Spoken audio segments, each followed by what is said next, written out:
Namaskaram and welcome to Dhanyam's Organic Kitchen.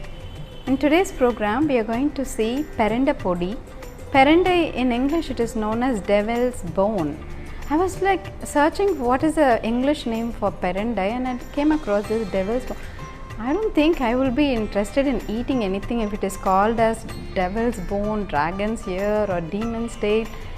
I should say that we should really be proud of Tamil actually. Anything we name, we give nice names. Sundakai, Manathakali, Pirandai Kodi, evlo alaga. It is so beautiful, isn't it? It sounds so nice. Anyway, I'm going to call this Perandai throughout this program so you can know that I'm referring to devil's bone, whatever. So this is so good for the bones.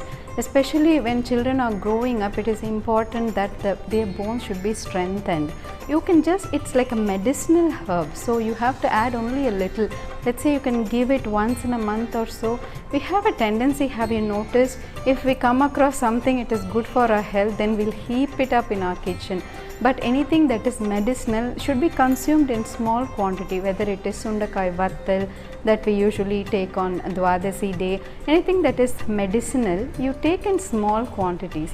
Now we'll see the list of ingredients needed to make this very healthy, nourishing Perandai Podi.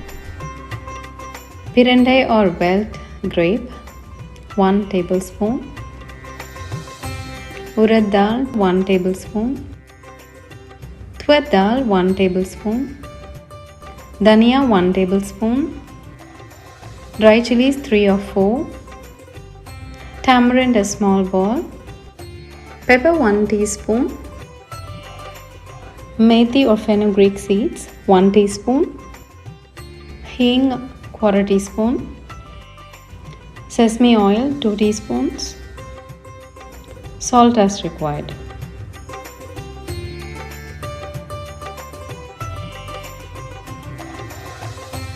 When cutting the Perandai plant, remember to cut the, peel the edges. If it is very tender, you don't have to do it. If it is not, it's important to just peel the edges. You can see Perandai has 4 sides.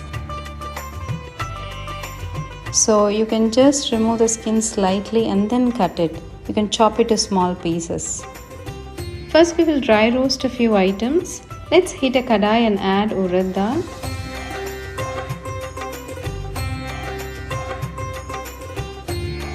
When it's slightly roasted, we'll add coriander seeds.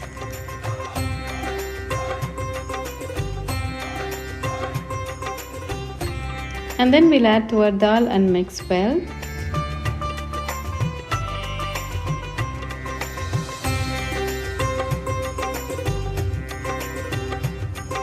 We're going to add pepper now. After that, let's add the dry chilies.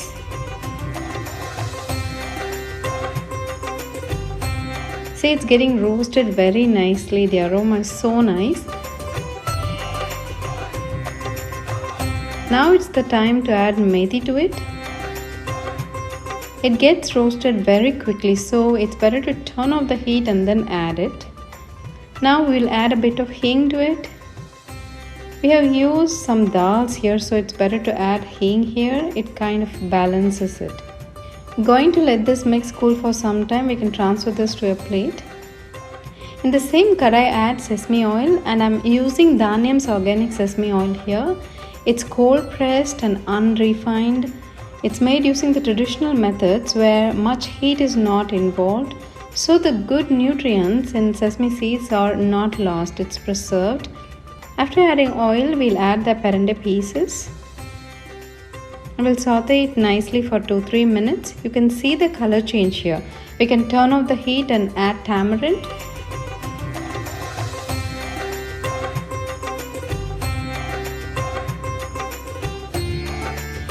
Perandai is also called as adamant creeper. I don't know how it got its name. And it's also known as welt grape. I think it's because the fruit looks like tiny grapes, but I don't think we should eat it. It's not eaten generally. Maybe it has some medicinal purpose, but in India we don't use it. In cooking, I mean.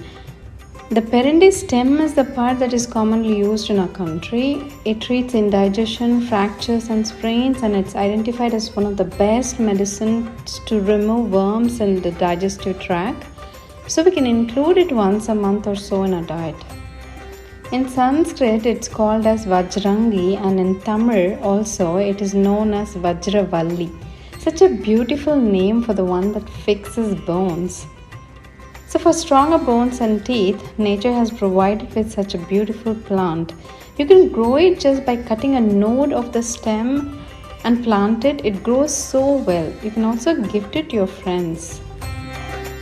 Now we will transfer the cooled ingredients to the mixie jar and grind it to a powder. Now our Vajravalli or Perandai Podi is ready.